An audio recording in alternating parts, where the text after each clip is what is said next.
anytime, I was going to say in 2022, but anytime tragically this century when we hear public safety or the community or people who shop on a Saturday that shots are ringing out inside of a place as safe as Tysons Corner Center, it makes all of our hearts drop to the pit of our stomachs. I know mine did when I heard about this. The possibility of an active violence incident or an active shooter at a place as safe as Tysons Corner Center is something that shocks us all. But we're prepared for it, and we're ready for it. And the Fairfax County Police Department trains vigorously on active violence incidents. Our relationship with Tysons Corner Center, their management, you can see them all here today, is the gold standard. We have a contingent of police officers that are assigned to Tysons Corner Center every day of the week. Our Tysons Urban Team. And our police officers were on the scene of this shooting, this shots fired today, immediately, because we have police officers in Fairfax County dedicated to Tysons Corner Center. That's how important Tysons Corner Center is to us and to the community, not just in Fairfax County, but in the entire National Capital Region. All you have to do is say the word Tysons. People come here because it's safe, and that's going to always continue to be the case. So I'm going to turn this over to Executive Deputy Chief Brian Riley to provide some details of what happened here earlier this afternoon.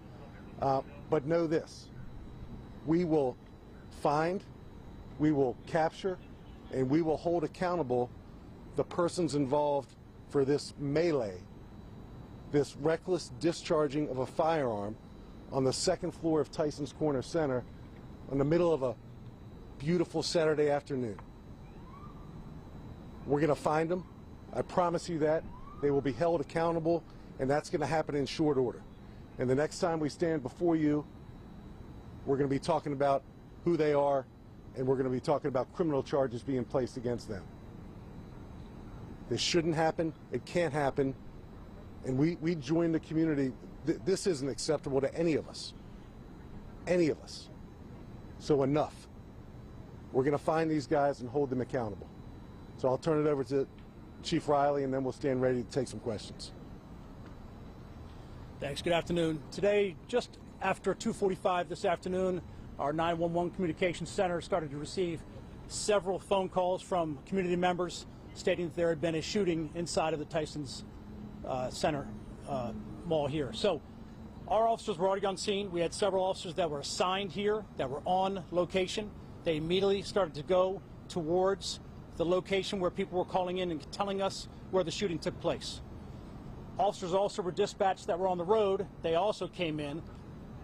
As our community members were fleeing outside of the Tysons Center, our officers were going inside to establish what took place, to try to find out if there were any injuries to anybody, any victims, or if there's any suspects. At this time, we have detectives on scene that are inside of the Tysons that are going through hundreds of angles of video to try to ascertain what took place here today. At this time, we have no victims that we are aware of, whether at local hospitals or here on the scene, that are suffering from any gunshot wounds. None. We did have 3 people that were transported to local hospitals for injuries sustained while fleeing from inside of Tysons. So we'll make that very clear. At this point, we have nobody that's been injured from gunfire. We have established from looking at our crime scene and starting to process the area that someone did fire a gun.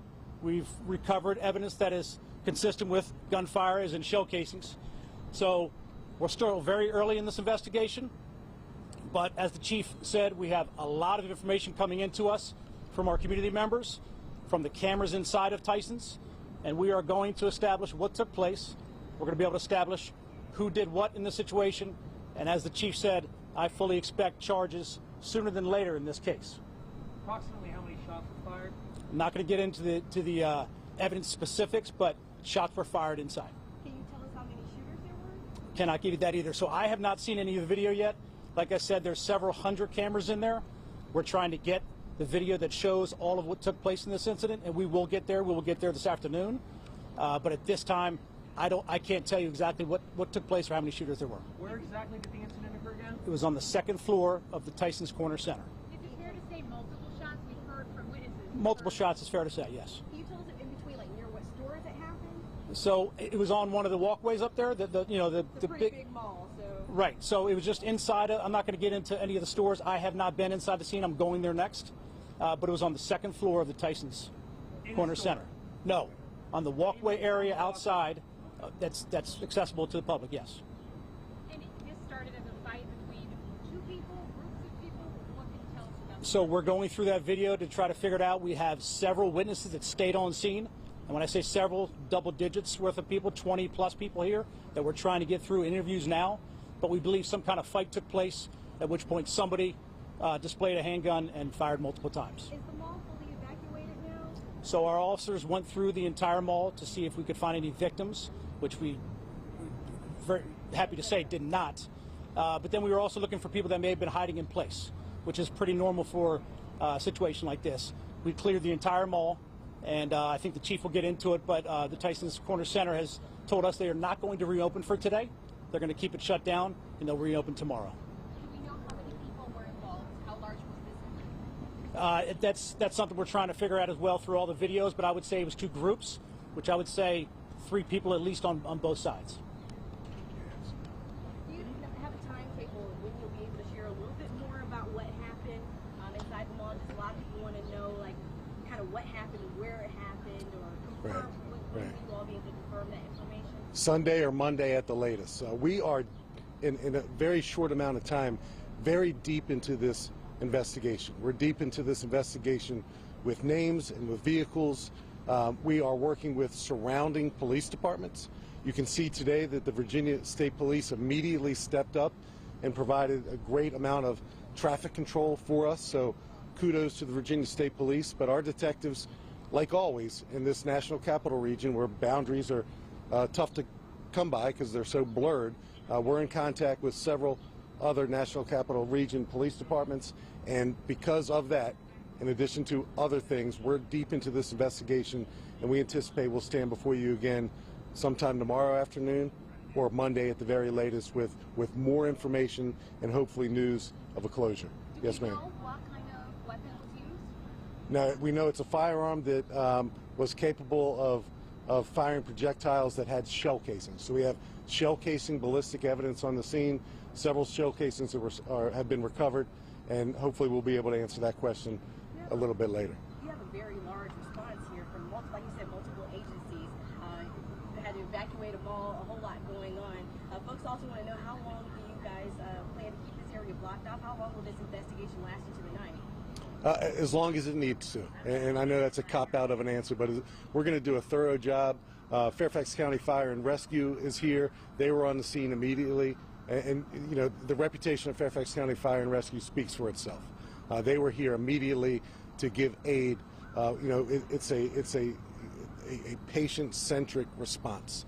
So we want to save lives. And that's why our response was so thorough, so comprehensive.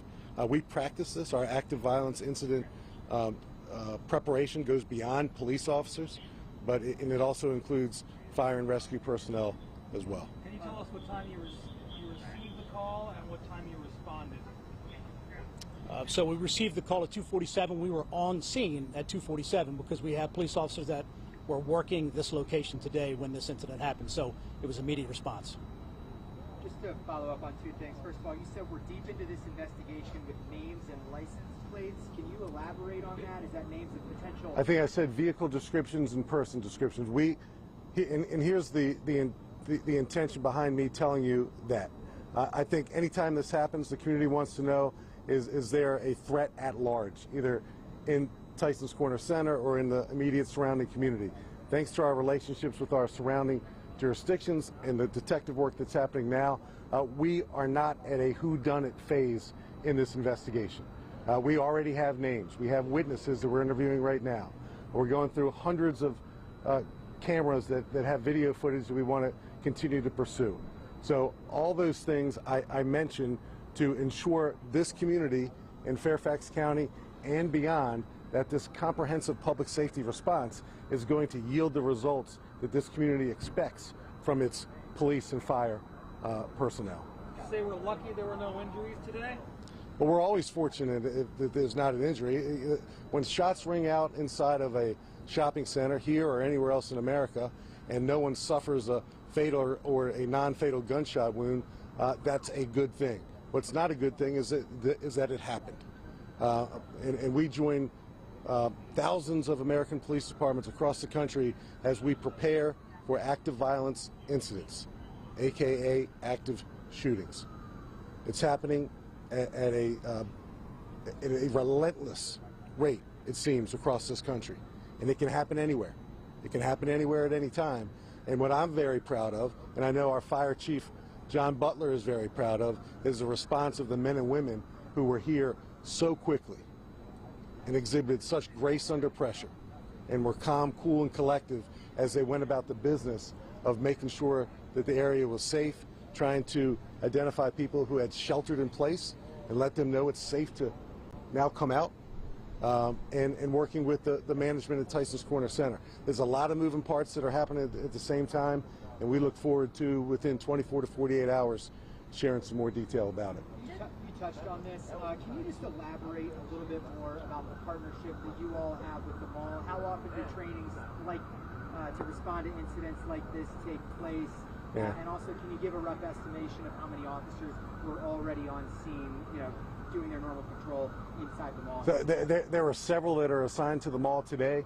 Our relationships, our training, our active violence incident training has been going on for a number of years in Fairfax County. We were one of the pioneering police departments in the country to specifically train and provide equipment to patrol officers, breaching equipment, shields, things that allow police officers to go in while something's in progress and to confront danger, and to identify threats and to eliminate threats. So that's been going on, but post-Buffalo, post-Uvalde, Texas, our training has even enhanced, and we can't train enough. And the partnership we have with Tysons Corner Center and their management, their leadership, is what sets Tysons Corner Center apart from virtually every other shopping center in America. We have full-time cops assigned here every day, and they work in partnership with not only the management, but they have a presence here. And presence means so much right now in our communities, particularly at places where people gather.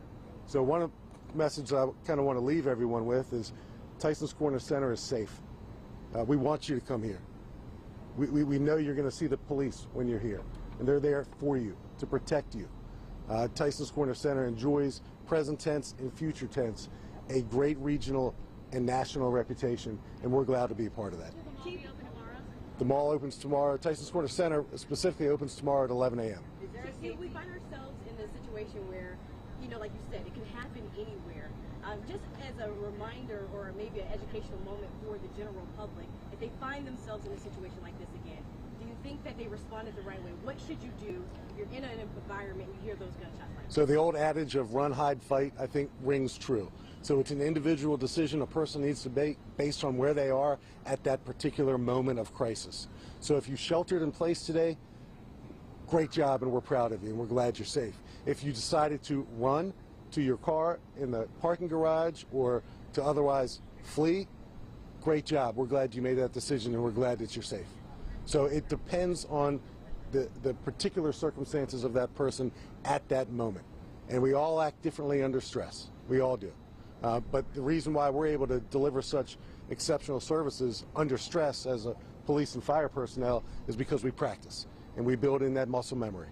Is there a safety issue for the general public outside of Tysons? Have you contacted other states just in case this person of interest crossed state lines? There is not an immediate safety issue for anyone who's here now, anyone who chooses to spend some time at Tysons Corner Center tomorrow or anywhere else shopping in the vicinity.